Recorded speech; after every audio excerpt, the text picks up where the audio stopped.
Паважаныя гледачы, вітаю. Давайте уявім, што няма чаго рабіць, вы пачалі бадзяцца па Вікіпедыі, глядзець розныя словы і выпадкова трапілі на слова сома. Гэта такі біялагічны тэрмін. Ён можа абазначаць частку неўрона або пэўны тып клетак мозгу, а калі глянуць на пераклад з грэцкай мовы, то гэта будзе цела. Проста цела. І гэтае слова ідэальна пасуе да назвы гульні, сюжэт якой я хачу пераказаць. Не буду цягнуць кота за кота, гісторыя пачынаецца так. Саймон жыве прыблізна ў наш час, у Таронта.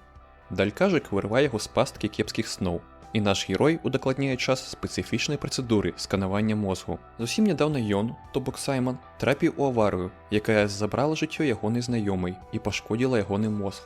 Саймон можа хадзіць і размаўляць, але хутка памрэ, калі не знайсці спосаб лячэння. Гэтаму гаротніку даў надзею навуковец, што займаецца новай тэхналогіяй сканавання мозгу, якая дазволіць стварыць дакладную лічбавую копію змесціва чэрапа Саймона. На гэтай копіі можна будзе выпрабаваць усе магчымыя варыянты лячэння. І калі адзін з іх спрацуе на мадэлі, то зможа дапамагчы і рэальнаму мозгу рэальнага Саймона. Добры план. Сканаванне пачынаецца. Што можа пайсці не так? Галоўны герой бачыць, што нехта вымыкнуў святло, а доктара, што праводзіў сканаванне, не бачыць. Наогул не бачыць людзей. Далей цікавей. У кампутары побач можна знайсці запісы з датамі 22 стагоддзя. Канфуз. Але калі афігеваць, дык афігеваць па поўнай. Наш гаротнік разумее, што знаходзіцца ў акварыуме памерам з акіян. Вочы галоўнага героя бачаць падводны навуковы комплекс з патаснай назвай Патас-2. Гэты навуковы комплекс складаецца з некалькіх станцый, размешчаных на адлегласці адна ад адной. Сам герой знаходзіцца на станцыі Эпсілон. Гэтая станцыя – асноўная крыніца энергіі Патас-2, але чыйсьці рукі панаціскалі ў мінулым пэўныя кнопкі, каб спыніць падачу энергіі. Спойлер, гэтыя рукі капец як блізка. Што трэба рабіць у незнаёмым месцы ў такіх дзіўных абставінах? Наш жэўжык пачынае запускаць вымыкнутыя генератары, умыкаць святло і не задаецца пытаннем, хто і навошта гэта ўсе павымыкаў. Але пры гэтым ён не можа не заўважыць, што на станцыі шмат месцаў з разлітай чорнай вадкасцю. Яна, як вада па трубах, цячэ на кожнай станцыі комплексу. Там, дзе гэтая жыжа праліваецца, часам нават нешта пачынае расці. Але гэта пакуль не асноўнае, што цікавіць галоўнага героя. Пасля аднаўлення падачы энергіі атрымліваецца скарыстацца кропкай сувязі, звязацца з станцыяй Лямбда, бо яна найбліжэйшая да Эпсілон. Адказвае жаночы голас, які прадстаўляецца як Кэтрын. Сігнал даволі кепскі, голас раіць працягнуць размову ў цэнтры сувязі. Дайсці да гэтага цэнтру няпроста, бо па станцыі падзяюцца дзіўныя стварэнні. Кантакт з некаторымі з іх можа прывесці да завяршэння гісторыі. Той выпадак і тая сітуацыя, калі страх і падазронасць з'яўляюцца хаўруснікамі. Але яны не перашкаджаюць галоўнаму герою пазнаёміцца з адным дзіўным персанажам. Гэта робат, што лічыць сябе чалавекам. Сваю чалавечнасць ён аргументуе даволі упарта і нават агрэсіўна. I'm telling you, get your eyes checked. I'm right here. I see both my hands, both my feet. Які дзіўны самападман. З таго, што важна для сюжэту, ён кажа, што ягонае імя Carl Semke. і ён быў аператарам робатаў, кіраваў імі з дапамогай спецыяльнага фатэля, падобнага да таго, у якім Саймону сканавалі мозг, і ў якім абудзіўся галоўны герой. Дарэчы, адносна недалёка ад гэтага месца можна знайсці труп з бэйджыкам. На ім можна прачытаць нядаўна пачутае імя. Дарэчы, наш новы знаёмы ляжыць на лініях электраперадач, што ідуць да цэнтра сувязі, які трэба забяспечыць энергіяй. А значыць, гэтага робата чакае пэўны дыскамфорт. Праз нейкі час галоўны герой зноў выходзіць на сувязь з таямнічай незнаёмкай. Яна здзіўлена, што з ёй размаўляе не адзін з супрацоўнікаў комплексу, а нехта, хто сцвярджае, што трапіў сюды з Таронта з мінулага стагоддзя. Размова атрымалася не вельмі доўгай, бо станцыя пачынае разбурацца. Перад тым, як усё залівае вада, герой паспявае атрымаць інструкцыю адносна таго, як дабрацца да незнаёмкі з дапамогай падводнай чыгункі. Вось тут, без кантэксту, хачу проста сказаць, што ў мяне, малатка, няма ніякай фіксацыі на руках.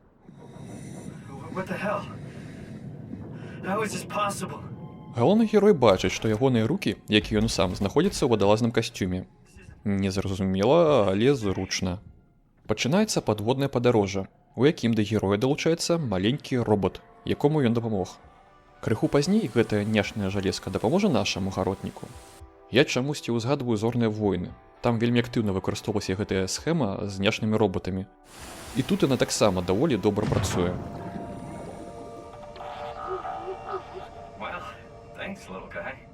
Але не трэба думаць, што гэта гульня пра сяброўства. Паглядзіце на тое, што засталося ад жанчыны, якой не дае памерці загадкавая чорная субстанцыя, што сфарміравала для яе замену пашкоджаных органаў. Мы ўжо бачылі такую дзіўную жыжу. Гэтае цуда называецца структурным гелем. Ім на Патас-2 рамантавалі электроніку.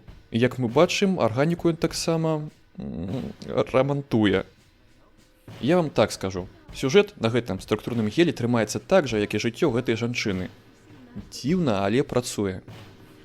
Дарэчы, незвычайныя органы сілкуюцца энергіяй, якая патрэбная нам для запуску той самай падводнай чыгункі, пра якую казала Кэтрын.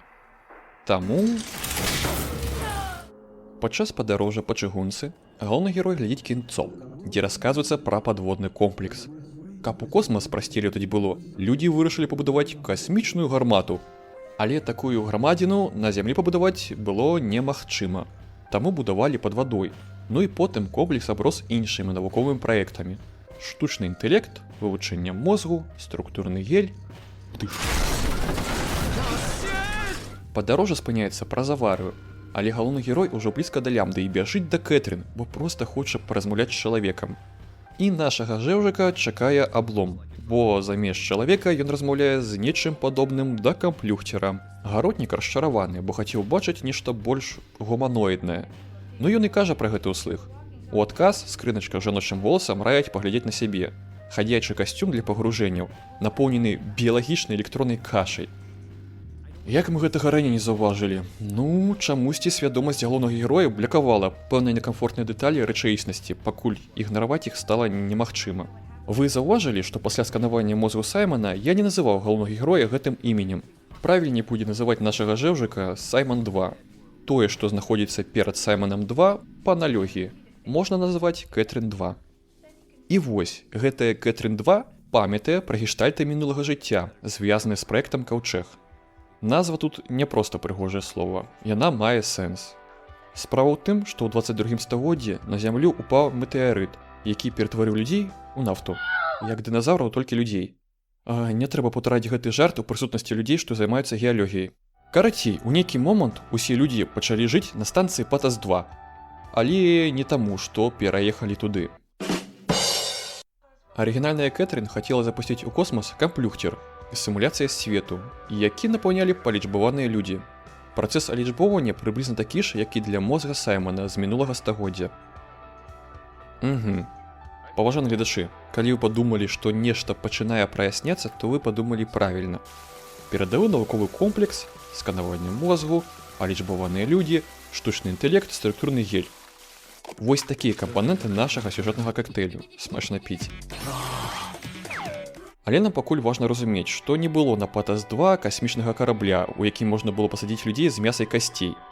А вось магчымасць запусціць касмічнай гарматай нешта з сонечнымі панелямі і камплюхцерам была. Гэтая магчымасць, змешаная з праектам Каўчэг, і будзе задаваць кірунак развіцця гісторыі. Справа ў тым, што праверка каардынатаў Каўчэга паказала, што ў космас яго не запусцілі. Пакуль невядома, чаму арыгінальная Кэтрын не здолела давесці план да канца, але Сайман-2 і Кэтрын-2 правядуць найбліжэйшы час, завяршаючы гештальт. На двух персанажаў маем дзве нагі, абедзве належаць Сайману-2. Кэтрын-2 будзе мозгам гэтай двойкі, а ейныя электронныя мазгі будуць змешчаныя ў партатыўную прыладу. План у тым, каб рухацца да станцыі Тэта, бо на той станцыі ёсць падводная лодка, на якой можна спусціцца на глыбіню з высокім ціскам, да станцыі з Каўчэгам. Гэтая штука для глыбокіх пагружэнняў, дарэчы, мае пацешную назву – Данбат. Вам не смешна, не?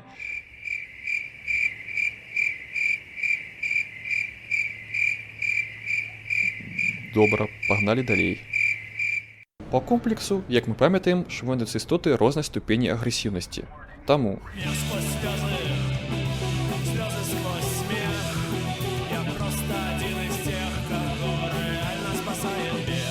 разам з партатыўнай сяброўкай Саймон 2 стартуе як мага хутчэй, як мага далей, ад адной небяспечнай станцыі да другой, не менш.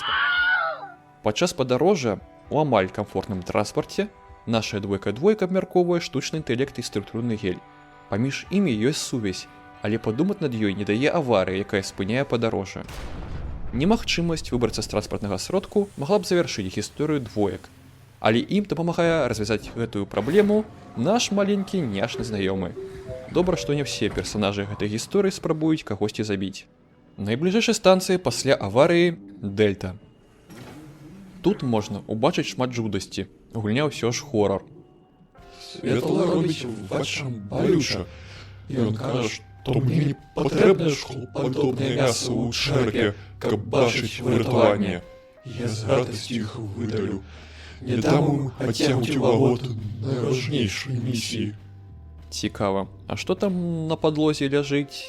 Гульня мае мноства кавалачкаў інфармацыі. Некаторыя важныя для разумення сюжэту, некаторыя для атмасферы. Пераказваць іх усе я не буду, бо я лянівы. З гэтага жудаснага месца да не менш жудаснай тэты можна дабрацца на грузавым транспарце. Але для таго, каб скарыстацца ім, неабходны спецыфічны чып, які можна дастаць з нашага маленькага знаёмага.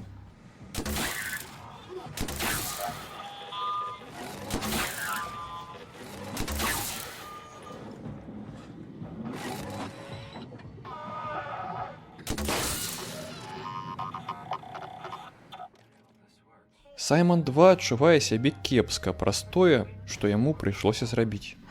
No, not a cage. Those are so cute. What? Don't worry. They're dumber than rocks. Транспарт стартуе, а Саймон 2 пачынае задаваць пытанні. Чаму ён адчувае сябе чалавекам, што мае чалавечыя вочы і чалавечы рот, нягледзячы на тое, што ў яго замест іх жалезкі. Кэтрын 2 лічыць, што гэта ахоўны механізм на роўні падсвядомасці, які дазваляе яму ўзаемадзейнічаць з наваколлем і не згарэць ад стрэсу. І вось, праз нейкі час герой сустракае такая ж бязлюдная, як і папярэдняя, станцыя Тэта з шматлікімі надмагілямі, на якіх напісана нешта пра вечнасць і зоры. Зусім побач знаходзім робота, што лічыць сябе чалавекам.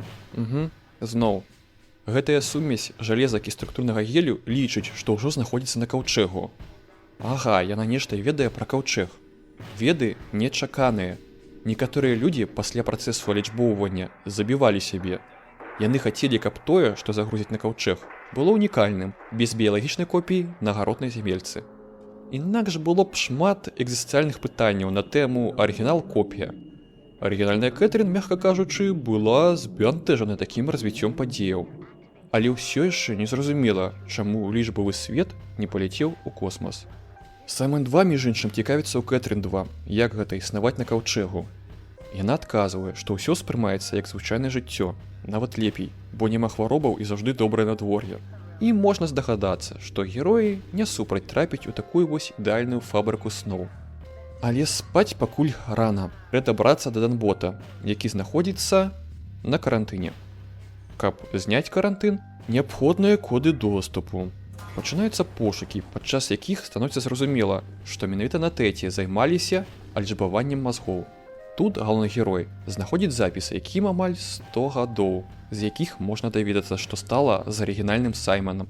Знайсці варыянт лячэння не атрымалася. Саймон пражыў яшчэ месяц пасля сканавання, а перад смерцю дазволіў выкарыстоўваць копію свайго мозгу ў навуковых мэтах. Вось так алічбаваны мозг хлопца з Таронта трапіў на Патэс 2. А недзе праз 100 гадоў пасля катастрофы з метэарытам пад вадой адбылося нешта падобнае да міні-вайны Скайнет і людзей. Людзі, каб запаволіць штучны інтэлект, вымыкнулі генератары на Эпсілон. Штучны інтэлект знайшоў старую лічбавую копію чалавека, які не ведаў пра кантэкст падзей на Патэс 2. З мёртвага цела, галавы робота і структурнага гелю было зроблена цела для Саймона 2. І з дапамогай высокатэхналагічнага фатэля копія мозгу была загружана ў гэтага Франкенштейна. А што ён зрабіў пасля актывацыі? Ён умыкнуў генератары. Менавіта гэтага і хацеў штучны інтэлект. Гэтая гісторыя яшчэ пакажа нам больш дэталей пра штучны інтэлект і пра каўчэг. Як мы памятаем, паміж галоўнымі героямі і каўчэгам стаяць коды доступу да данбота. Коды доступу ведаў чалавек, якога лічбавалі для каўчэга. Ягоная копія ёсць вось тут, на станцыі Тэта. Што можа пайсці не так, калі запусціць гэтую копію на кампутары і спытаць пра коды? Ну, яна можа проста вымыкнуцца праз стрэс. Таму для копіі ствараецца лічбавае асяроддзе, аналагічнае пакою, дзе лічбоўвалі людзей. Тут яшчэ ёсць інфармацыя пра блізкага чалавека арыгінала. За гэтага чалавека сябе і выдасць Кэтрын. Ну і копія выдала коды, бо не зразумела, што ўсё вакол не ёсць сапраўдным. А калі да гэтых адзіначак і нулікаў, што лічылі сябе чалавекам, прыйшло разуменне, то галоўных герояў гэта ўжо не вельмі хвалявала. Тым не менш, коды доступу ёсць, можна скарыстацца данботам.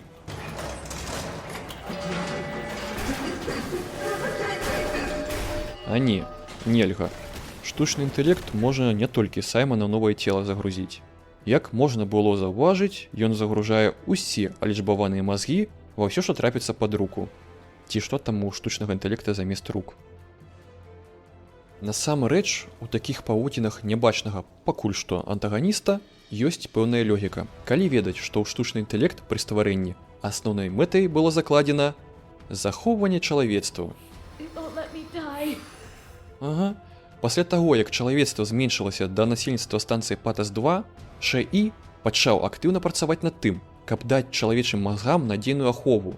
Як мы бачылі, ён або нарошчваў нешта вакол чалавечых целаў, або пераносіў алічбаваныя мазгі ў абалонкі жалезаструктурнага гелю. Ну і ці злы штучны інтэлект? Наўрад ці проста ягонае бачанне задач і іх рэалізацыі вельмі адрозніваецца ад чалавечага. Ну, падумаеш, некаторыя з людзей сталі пачварамі. Ці трапілі ў пастку бясконцай ілюзіі. I'm telling you, get your eyes checked. Галоўнае выканаць загад, захаваць чалавецтва. Але ў гэты момант гісторыі важна тое, што план з данботам усё. Аліс. Сайман 2 не зможа пагрузіцца да станцыі Тау без аховы ад ціску. Не, ну, паспрабаваць можна. Але тая каша, што знаходзіцца ў ягоным касцюме, стане зусім каша-каша. Дарэчы, цікава, а што за цела знаходзіцца ў ягоным касцюме? Вось тут якраз ёсць сканер, можна глянуць. Гэта жаночае цела. Угу. Свядомасць галоўнага героя заблікавала шмат цікавых дэталей. Гэтая жанчына памерла, калі вымыкала генерацыю энергіі на станцыі Эпсілон, каб запаволіць ШАІ. Такая вось іронія. Тыя рукі, што вымыкнулі сілкаванне, потым яго і ўмыкнулі. Ха-ха-ха. Але вернемся ад ціску іроніі да ціску вады. Каб яго вытрымаць, трэба мець, калі не данбот, то хаця б прыстасаваны да высокага ціску касцюм, не той, што галоўнага героя. Такі можна знайсці на станцыі Амікрон. Ну, патопалі. Вітаю, станцыя Амікрон. А касцюм ё? А што гэта ў ім? Жаночае цела? Такое адчуванне, што тут усё на жаночых плячах трымалася. Га, Кэтрын. Кэтрын 2 прапаноўвае паўтарыць працэс стварэння Саймана 2. Для гэтага трэба дадаць да цела ў касцюме галаву робота і структурны гель. На гэтай станцыі ёсць структурны гель, але некі ён незвычайны, прататып ці што. Можна, дарэчы, паглядзець, як ён уздзейнічае на мёртвага пацука. Дадаем гель, кропельку электрычнасці, і пацук ужо не зусім мёртвы. Якая жудасная прыгажосць. Тое, што трэба. Яшчэ на гэтай станцыі ёсць інфармацыя адносна ШАІ. Ён меў арганічнае ядро. У нейкі момант праз узаемадзеянне з структурным гелем ядро пачало змяняцца і расці, фактычна захапіўшы кантроль над комплексам. Цікавая гісторыя, цікавыя карцінкі, але Саймана 2 больш цікавіць часткі для новага цела. Робагалаву таксама атрымліваецца знайсці. І праз нейкі час пачынаецца працэс стварэння новага цела. Не зусім. Новага Саймана, Саймана 3, бо стары нікуды не дзеўся.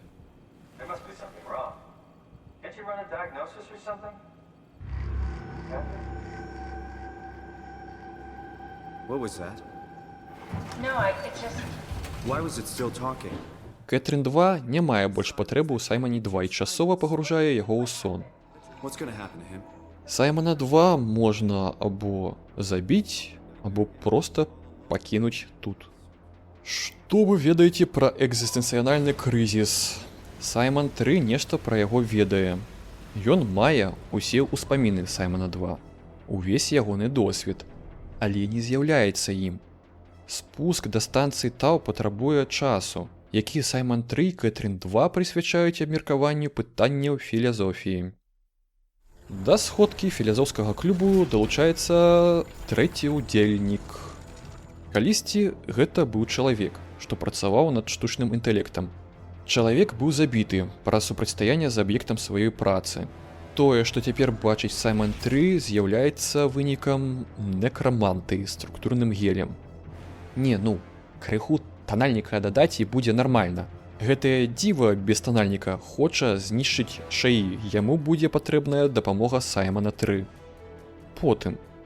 А пакуль жах на ножках пакідае герою. Дзякуй, што не забіў. Вітаю, станцыя Тау. А каўчэг ё? А хто гэта побач з ім? Матка боска, ды гэта ж апошні чалавек. А ведаеце, чаго хоча апошні чалавек? I want to die. Саймон 3 займаецца дастаўкай каўчэга да месца, дзе яго можна запіхнуць у касмічную гармату. Яно і не цяжка, бо паміж станцыямі ёсць лінія дастаўкі грузаў. Трэба толькі пракантраляваць, што каўчэг даедзе. Just tell me what you want. Але нашага кантралёра запрашае адысці крыху ў бок той самы містер без танальніка. Зусім побач знаходзіцца ядро шаі, якое, можна як бы гэта сказаць, атруціць спецыяльным структурным гелем. Праца над якім вялася на станцыі Амікрон. Менавіта гэты гель быў выкарыстаны для стварэння цела Саймона 3. Надзейны, як швейцарскі гадзіннік план у тым, каб Саймон 3 запіхнуў сваю руку ў ядро штучнага інтэлекту. Што можа пайсці не так?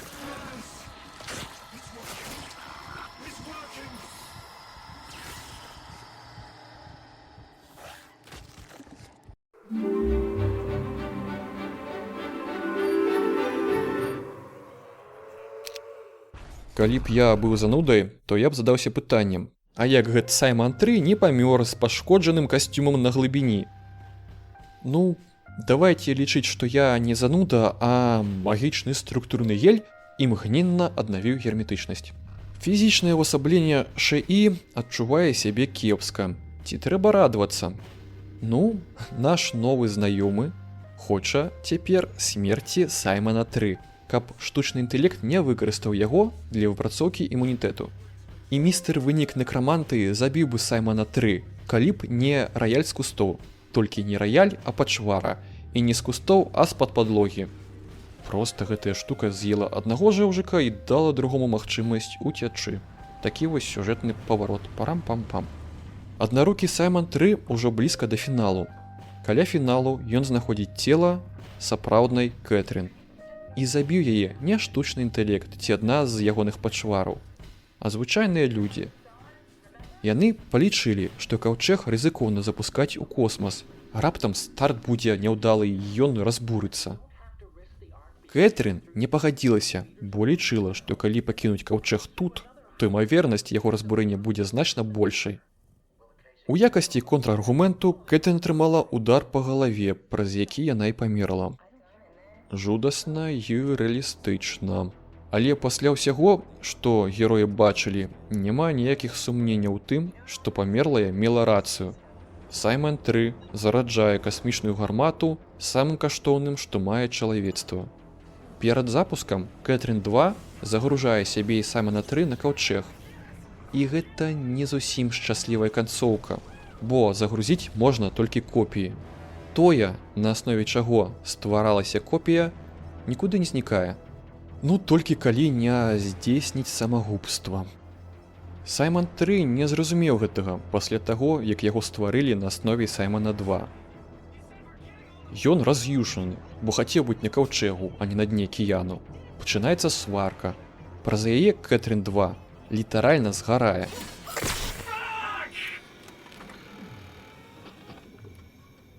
Catherine? Please don't leave me alone. Catherine? Catherine? У Кетрін 3, Саймона 4 сварак не было. Фабрыка сноў дала ім ілюзію, якая іх цалкам задаволіла. Іх зусім не хвалявала, што яны ні на што не ўплываюць, проста існуюць. Catherine!